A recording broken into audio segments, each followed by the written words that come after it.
العلماء كلهم على ورقتاني أسمعهم. اسأل على ياسمين.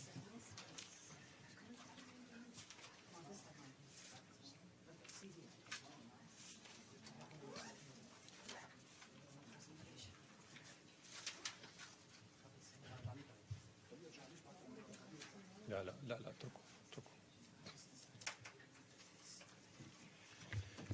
Ladies and gentlemen, good morning. I have the pleasure today to introduce to you the delegation of the U.S. Peace Council, led by my distinguished friend Alfred, and the distinguished members of the delegation. They are here today to brief you on their latest visit to Damascus recently and to Syria. They had a fruitful and successful visit in Syria. I wouldn't elaborate too much on it. The details will come directly from the horse's mouth. They will explain to you what they saw, what they heard, and what they know.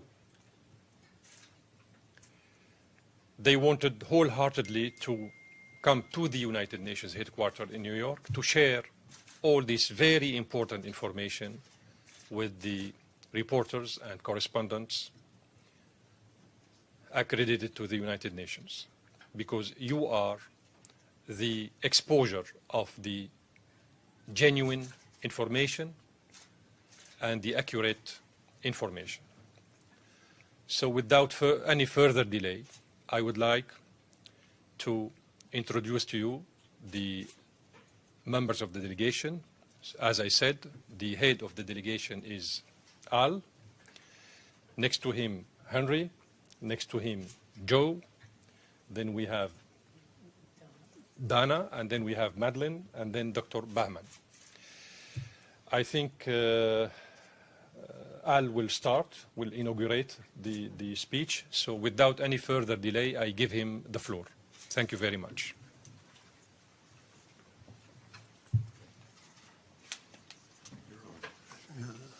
It's on. Thank you, Ambassador. Thank you very, very much. And thank you all for coming to hear our presentation.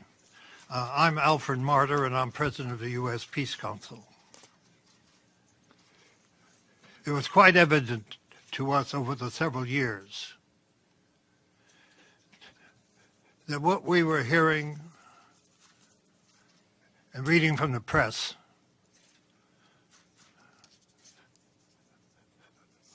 was obviously confusing the American people and the peace movement, the large, vocal anti-war movement that exists in our country.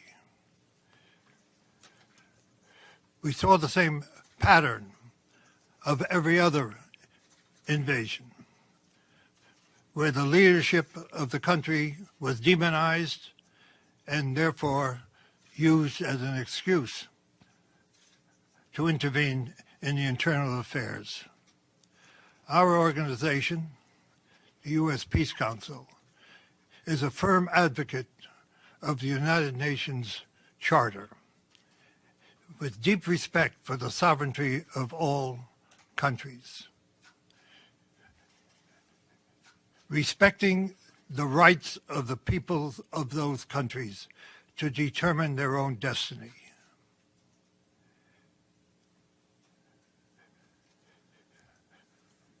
It was our consideration that we had to reach out to the U.S. peace movement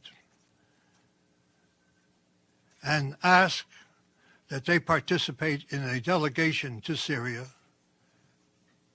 to see for themselves what existed, to speak to both officials and non-officials, civil society, to try to determine for themselves, independently, the situation in Syria and the road to peace. That is our responsibility. Our responsibility is to reach out first to the U.S. peace movement and then to the American people.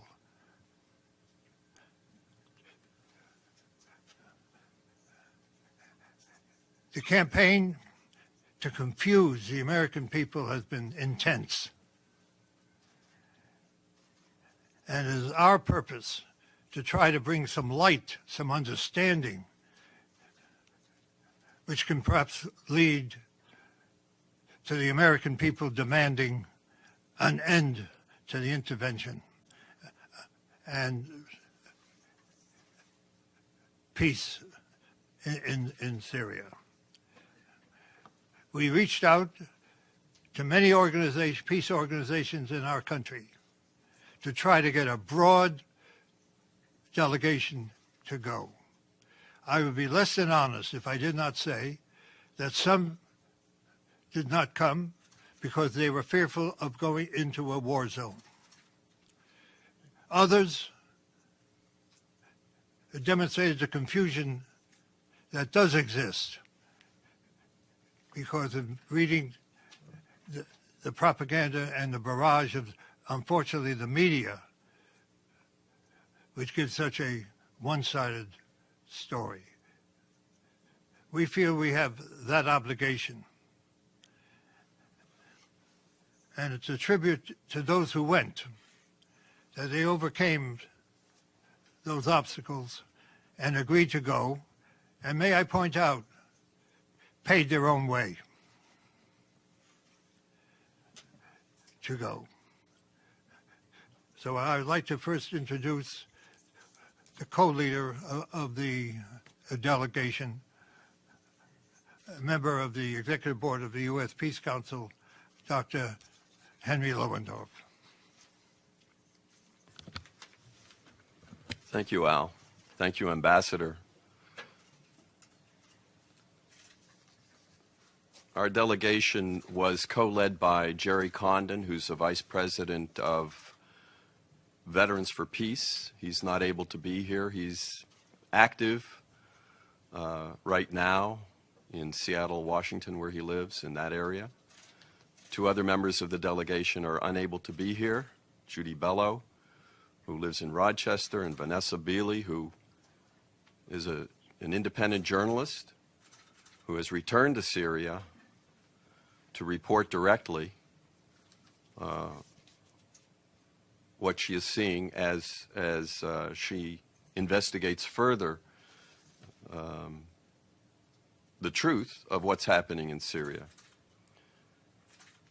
I think what Alfred said is so true. We are fighting a mass of propaganda that has demonized the Syrian government, demonized its leaders, an effort that precedes every other intervention that the United States has made over the course of many, many decades in order to convince people that it's okay for quote-unquote humanitarian reasons to overthrow a government and to replace it with whatever. The United States prefers a government that is not independent, that is a willing participant in what the whatever U.S. policy is. So what we saw in Damascus and what we saw in the two villages we visited outside Damascus belies the propaganda that has overwhelmed us. It's hard. It's hard for even those of us who have been in the peace movement for a long time. It's hard for us to ignore this propaganda. It is so well orchestrated. We spoke to members of industry, the Chamber of Industry. We spoke to leaders in the student union, the National Student Union. We spoke with NGOs that are involved in taking care of the orphans of those who have died in this war on both sides. They don't discriminate. Orphans are orphans. Whatever side they were fighting on, these young people have to be taken care of. We spoke with an NGO that trains women who don't have a skill in sewing because they lost the breadwinner in their family. We spoke to an NGO where they're trying to deal with reconciliation and trying to make sure that supplies get to those areas of the country that are under the control of the terrorists, the mercenaries. And we make a distinction between opposition, the political opposition with whom we also met, and the terrorists and the mercenaries with whom we did not meet. We met people in Syria who work nonviolently to bring about change. We learned of their efforts to bring about change, working in opposition to the government, working with the government, but nonviolently. We met with government officials. We met with the Minister of Administration. We met with the Ministry of Health. We met with the Minister of Reconciliation. A whole approach to bringing back those Syrians who have, for one reason or another, joined the mercenaries and the terrorists. And my fellow delegates will speak, I think, about some of the details of these. But I want to give you just an overview of whom we met with. We saw for ourselves the damage that was done to the university. Even while we were there, a shell fell into the School of Architecture, killing students and faculty.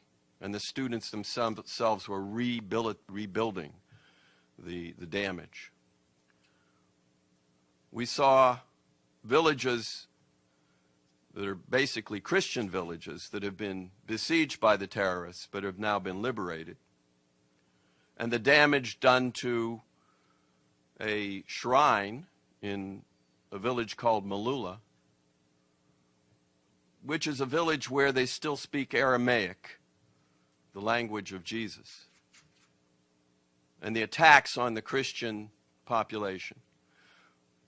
One of the things I bring back, there are two things I want to mention finally that we feel are really important. One is that while the United States would like to divide the Syrians up by religion or within a religion, by the different beliefs within that religion,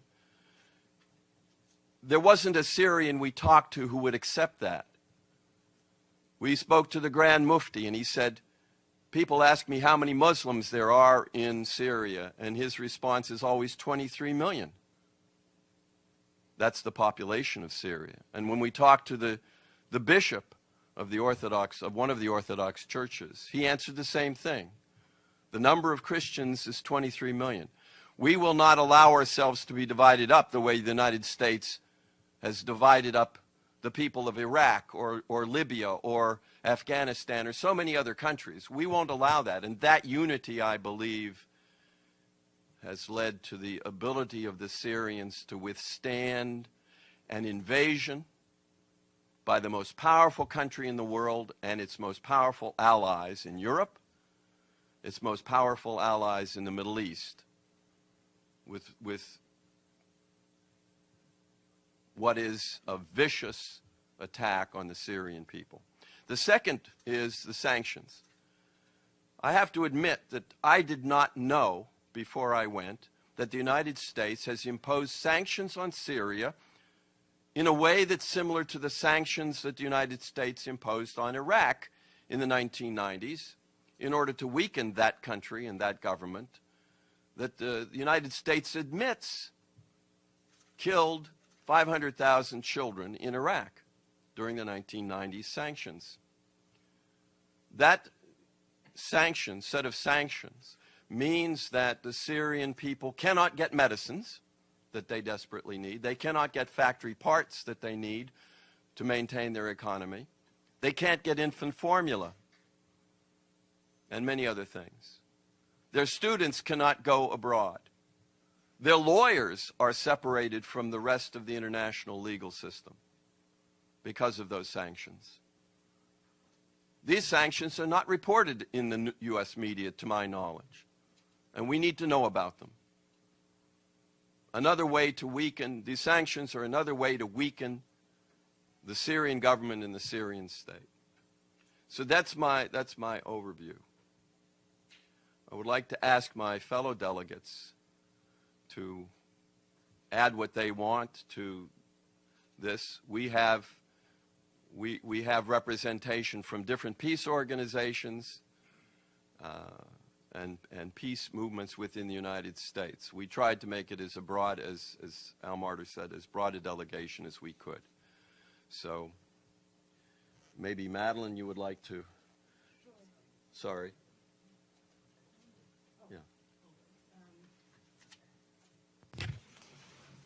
My name is Madeline Hoffman. I'm the director of New Jersey Peace Action. I went as an individual representing myself, but I've been a peace activist for 16 years. And I went because I felt that, I went to Syria because I felt that it was important to learn from the Syrian people themselves what was actually happening in Syria, because there has not been enough of or a focused enough response by the peace movement in the United States to what's been going on in Syria. And I can't add a whole lot to what Henry and Al have said, but I want to make this one particular point because I think it's very important and it gets to the core of everything that's going on. This is not a civil war in Syria. That's probably the first thing we heard, and we heard it over and over again. It is not President Assad against his own people. It is President Assad and the Syrian people all together in unity against outside forces, outside mercenary forces, terror organizations, the names change every day or every other day to try to protect their identity and maybe keep the connection between the country that funded it and that group kind of a little bit more nebulous. But there are groups, mercenary forces, supported by Qatar, Saudi Arabia, Turkey, the United States, and underneath it, Israel, the state of Israel. And these outside mercenary forces are the ones that are terrorizing the Syrian people and are attempting to divide the Syrian people. I remember when the U.S. invaded Iraq, our organization was against it well before the invasion ever began. But once the invasion was over and the United States was setting up a government, we talked to many Iraqis who said, we're not Sunni and Shia, we're not Sunni, Shia, and Kurds, but the United States is trying to divide us that way.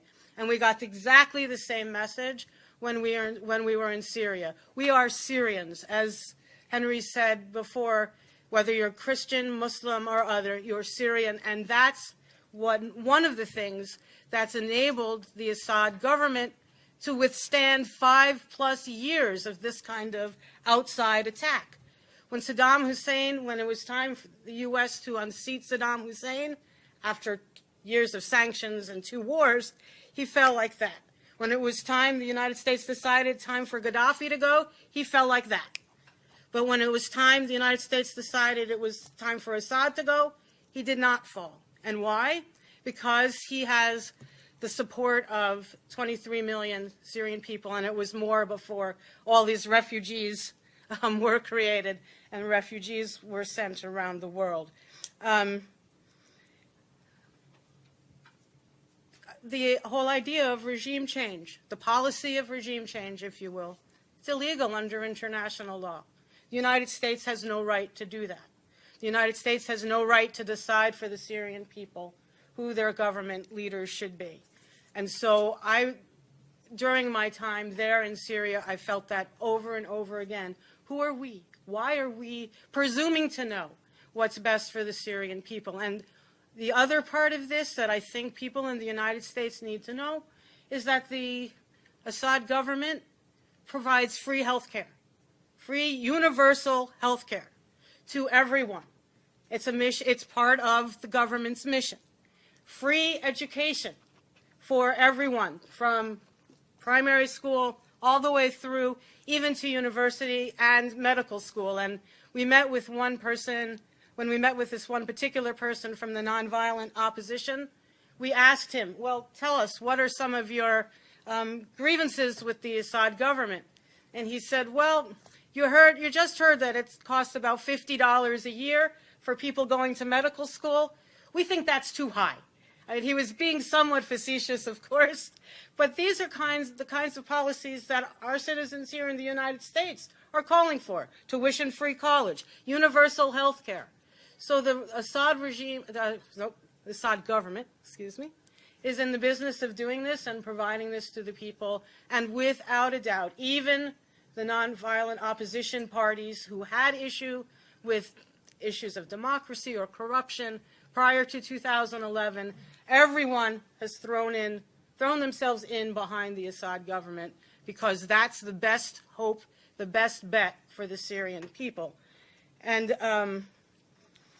so lastly, I think I want to echo what Henry said, that to a person, people asked that the sanctions be lifted, because those sanctions, while we were there, somebody came and said a certain pharmaceutical company, which name I forget at the moment, was refusing to send childhood immunizations from the United States to Syria, causing great harm to Syrian people. It's not how this country or any country should act within the world community.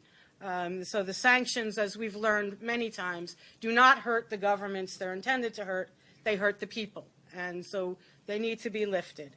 We also heard that the border between Turkey and Syria needs to be closed so that this pipeline of trained groups, terror groups, is blocked and no more of those groups get into Syria. And finally, and this is where we come in as the United States, that the United States needs to stop supporting some of those outside terror groups. All the support for the outside terror groups needs to be withdrawn and allow the Syrians to fend for themselves. The Syrian Arab army is fighting for its life and fighting for the life of Syria.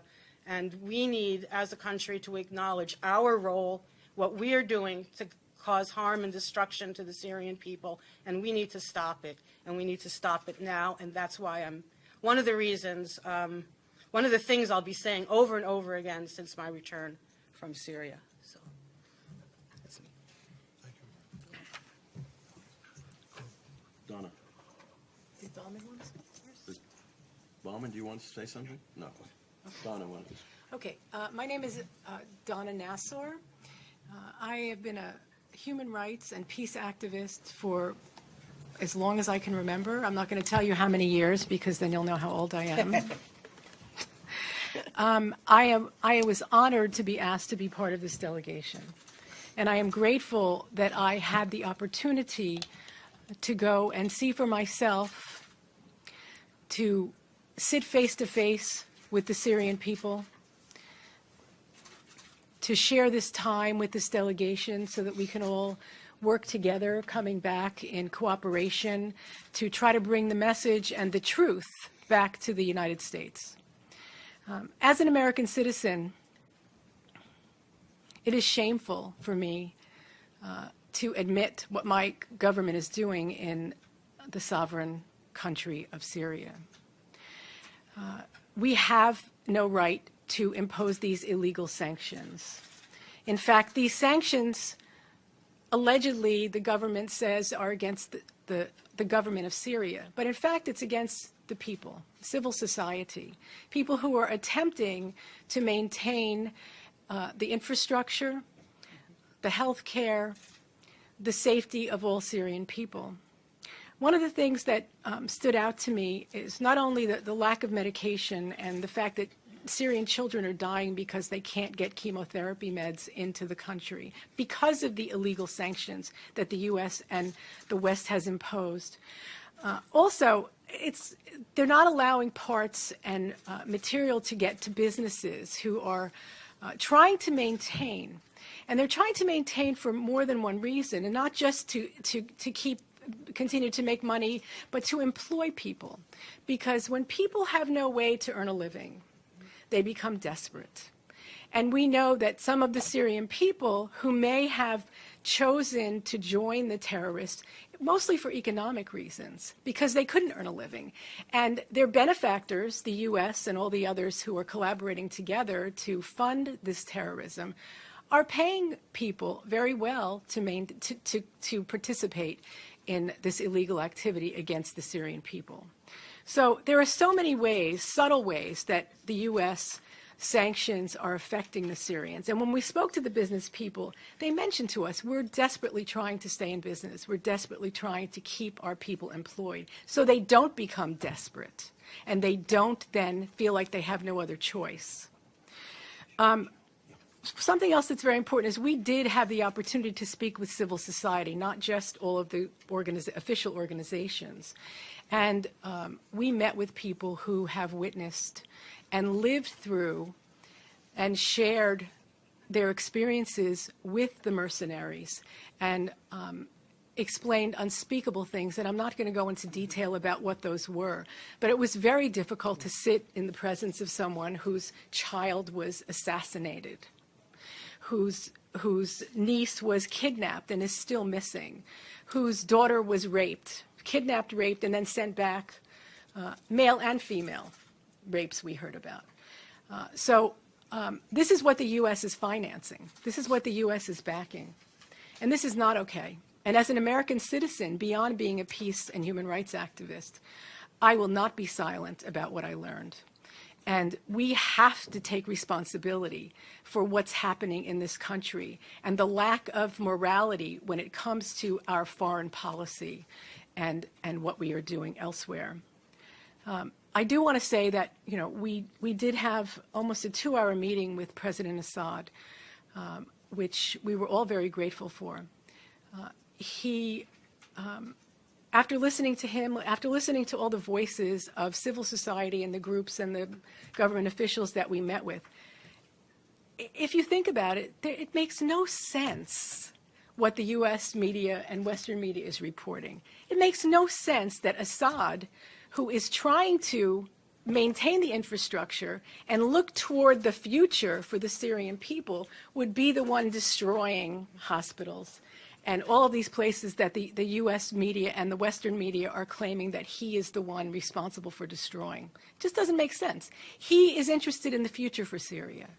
He told us flat out, you know, when this is over with, we can have another election. If they don't want me, they don't want me. That's fine. But for now, I've been elected to lead this country, and that is what I will do.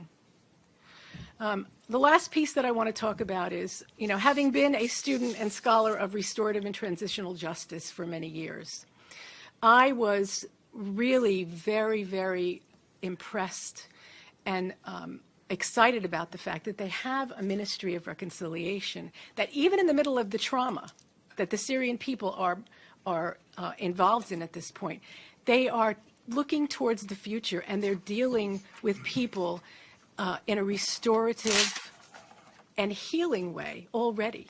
So if someone has joined if some Syrian citizen has joined the mercenaries, they're literally going, and if they put down their arms, they are welcomed back into Syrian society.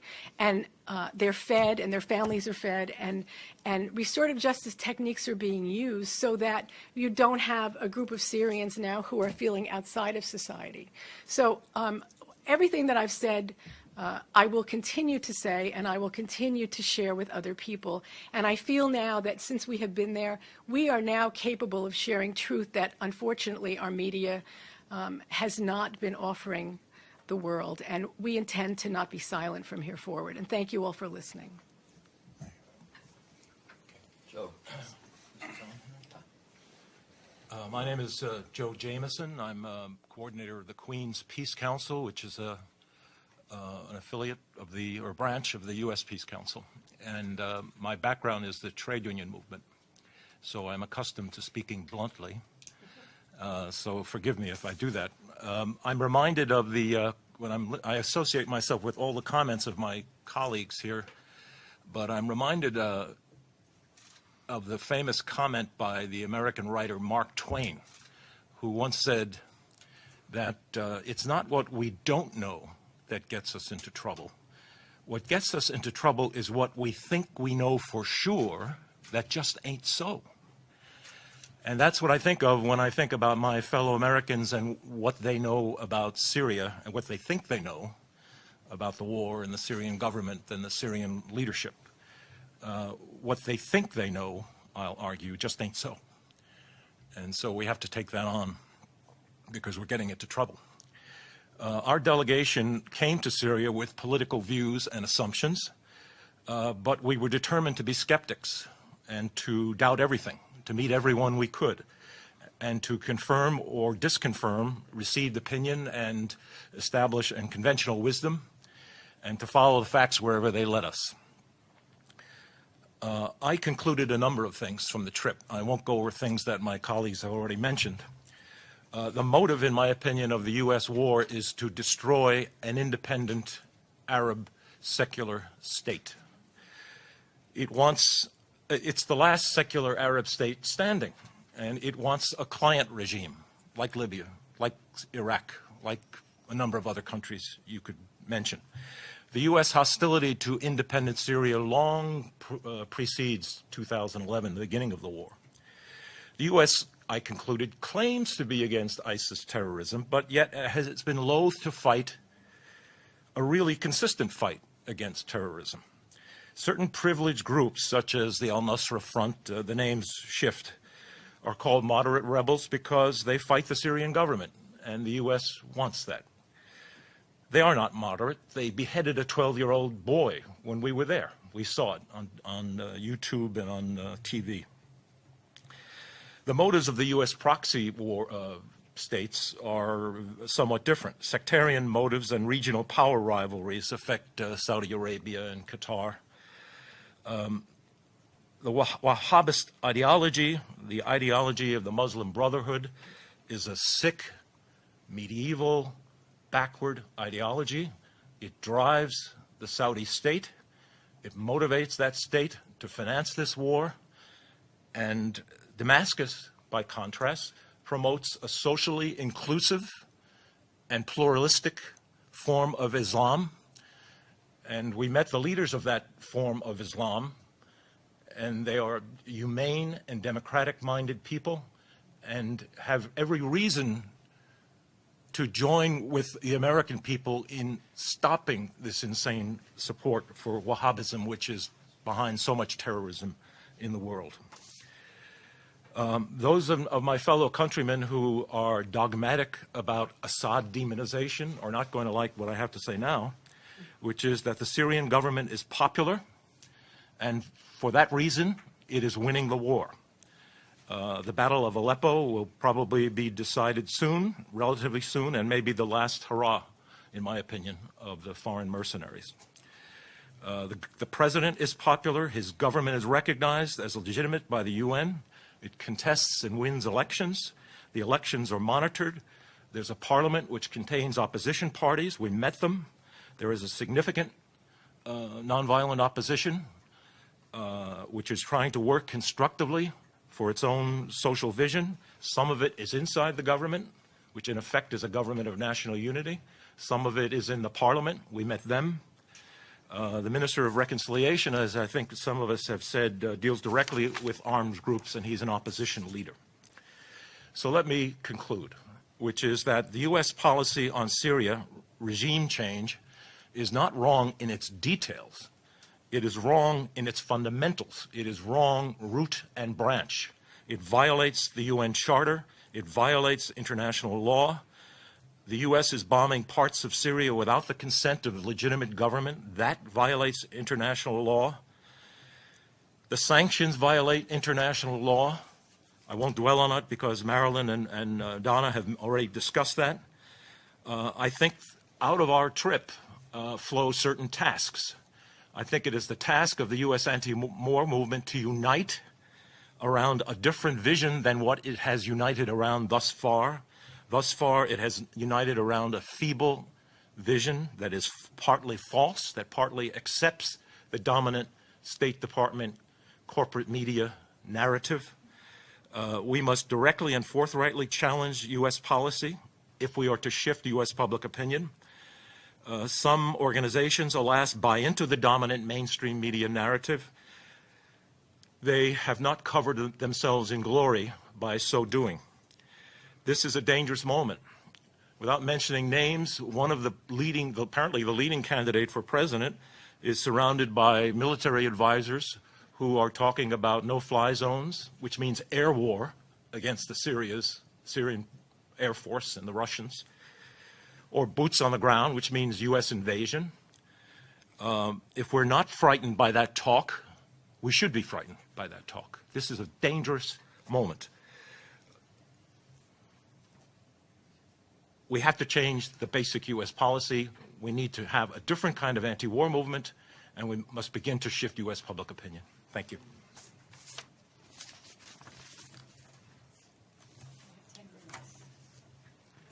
There may be some questions, please. Please. Hi, good afternoon, or good morning, rather. Luke Vargas with Talk Media News. A question for Mr. Martyr to begin. You said that the media is giving a one-sided story of Syria, a one-sided presentation.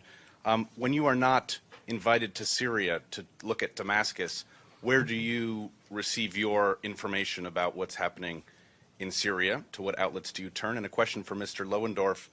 You mentioned that, I believe this is sort of partly a quote, but that what you saw in Syria, and rather in the capital, belies the well-orchestrated propaganda about Syria. That would seem a bit like saying you visited Middle America because you've seen Manhattan. Do you believe a visit to Homs or Aleppo or other cities around the country would enable you to speak more about the situation across the country as a whole? He asked, what information, how do you get information when you don't go to Syria? Where do you get information?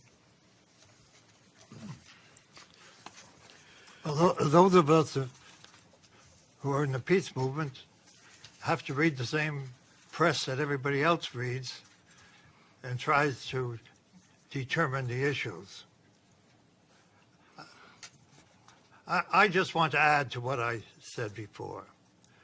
I don't know if people realize that for the last 8 years, every day the U.S. has been involved in wars. Every single day of the Obama administration has been devoted to war. And if you compared the media approach, the U.S. State Department approach to Syria, there's a familiarity.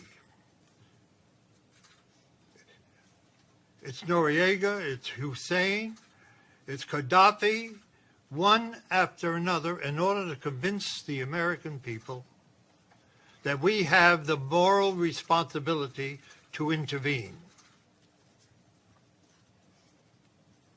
And unfortunately, this institution plays along.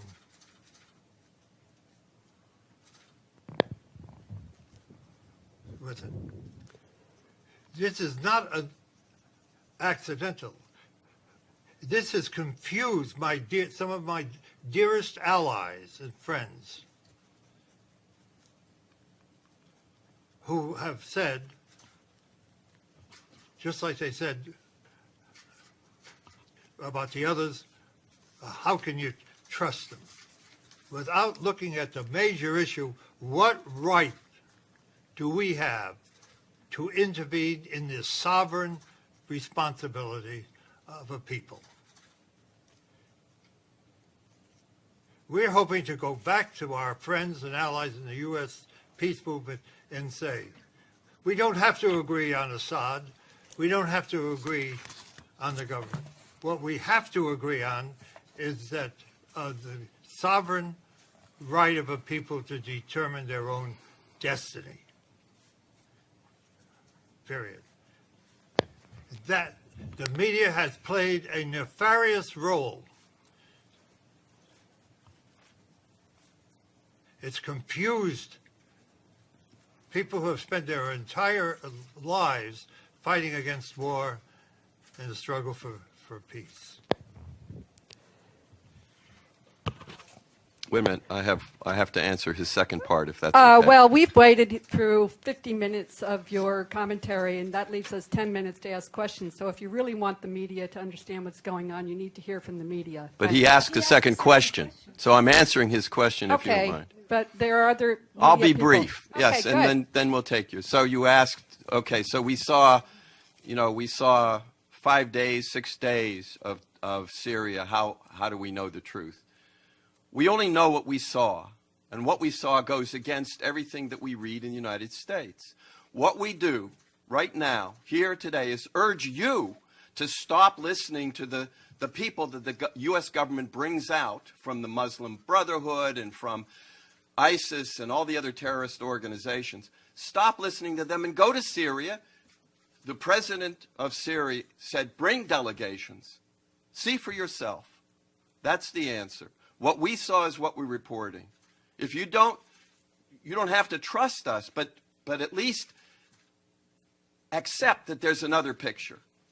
I'll take your question, please.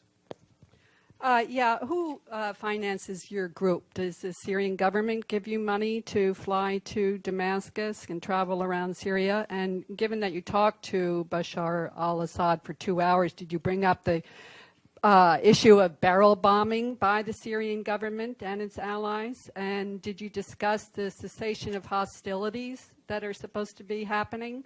It's just some of my questions. Thanks. Right. Everyone on the delegation paid his or her own way to Syria. It's $1,200 to $1,500 round trip. The Syrian government provided us with security and access to all of the people we asked to see and visit, as many as we could. The Syrian government also covered half of our accommodations, and we covered the rest. That's the truth. You can make of that whatever you want.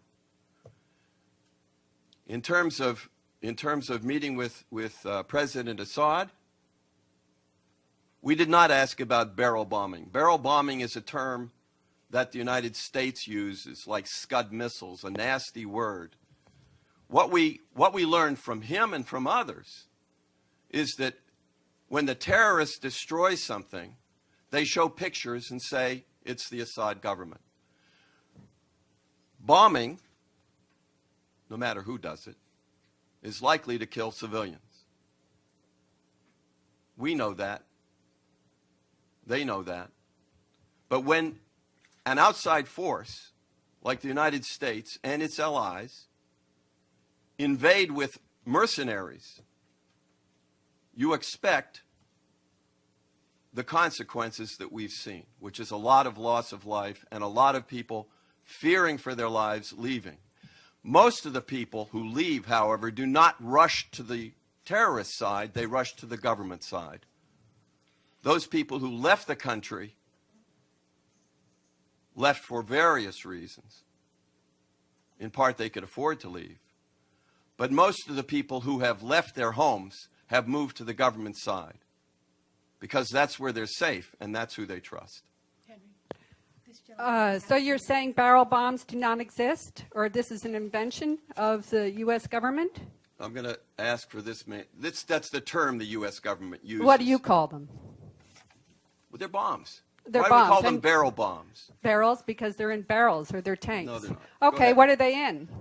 You have a question. Sure. I guess I wanted to pick up on, you'd said something about, when you said this institution plays along with it, Mr. Martyr, I think you were referring to the UN. So I just want, and any of you are free to take the question, sort of, what do you think the UN's role, in terms of it has a humanitarian presence? It's supposed, we don't hear that much about them from sanctions, but while you were there, did you have any interaction with the UN presence on the ground? What do you think of the UN's performance? And if any of you saw, there was an area formula meeting here yesterday, sponsored by the U.S. mission. What did you think of that? I mean, I can imagine, but if anyone wants to, that saw it, what they thought of it. Thanks.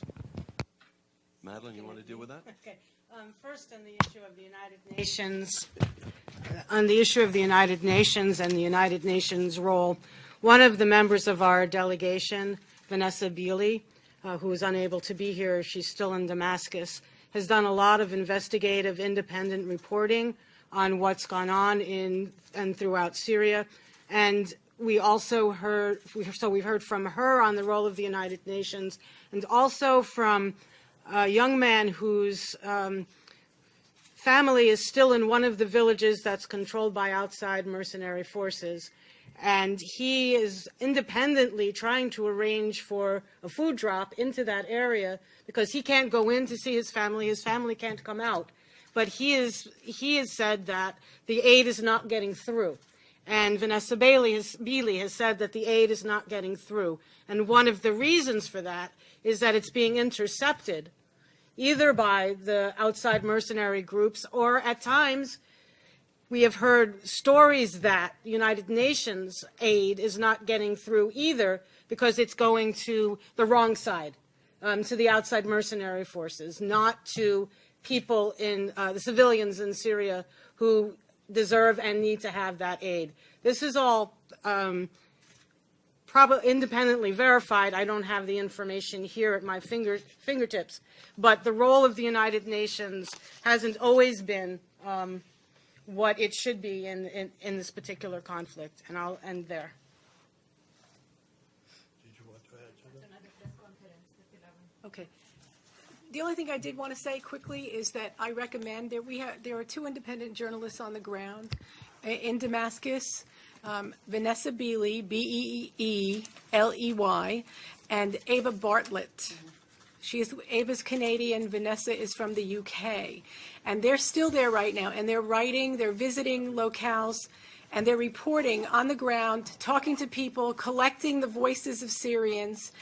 And I recommend that you find them. They're both on Facebook, and then you can look up the articles that they've written because they've been published. Thank you. I just want to mention one thing that was raised by Dr. Jafari for us, that there was an informal meeting of the Security Council, I think some members of the Security Council yesterday, on the question of Syria, and apparently two doctors from one of these organizations that are affiliated with Muslim Brotherhood were brought into the meeting to testify again about the so-called crimes that the Syrian government is committing on the ground. I was wondering if anybody could pursue this issue and find out what the story is, because it seems to me that once again, the propaganda and even military efforts are being intensified after the Syrian government almost closed down their connections to Aleppo. So we should probably expect more intensified fighting again on the side of the West to recapture the grounds lost. Did you want to speak? I just want to say something about there's a translation of an interview with a Dr. Antari, who lives in Aleppo. He lives in the government-controlled part of Aleppo. Most of us weren't aware that the government actually has most controls and protects most of Aleppo, and the terrorists have a smaller portion. And we hear only about and from the terrorist-controlled side. But Dr. Antari, you can find the interview if you search for Vanessa Beeley and the interview. But you had a question, please. We can't. All right.